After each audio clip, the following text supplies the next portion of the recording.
আজকে বানালাম শাশুড়ি মায়ের হাতের একটা রেসিপি। গুড মর্নিং, হ্যালো বন্ধুরা, কেমন আছো তোমরা সবাই? আশা করছি ভীষণ ভালো আছো, আমরাও ভালো আছি। তো সাদা তিল ভাজা আর কি বানাবো, তো তার জন্য আমি সাদা তিলকে শিলে বেটে নিয়েছি শুকনো লঙ্কা দিয়ে। তোমরা যেমন ঝাল খাবে সেই হিসাবে দিও। এরপর কড়া গরম করে কড়াই আমি সর্ষের তেল অ্যাড করেছি আর পেঁয়াজ কুচি দিয়েছি।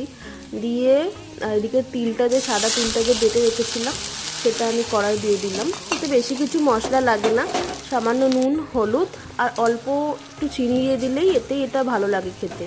তারপর এটাকে শুকনো শুকনো করে ভেজে নেব। তো শাশুড়ি মায়ের মতন হয়তো আমি ভালো পারিনি, কিন্তু আমি চেষ্টা করেছি। আর আমি শাশুড়ি মায়ের রেসিপি বললাম কারণ আমি বিয়ের আগে কখনোই আমাদের বাড়িতে তিল ভাজা খাওয়া হয়নি। বিয়ের পরে এসেই শাশুড়ি মায়ের কাছেই প্রথম আমি শিখেছি।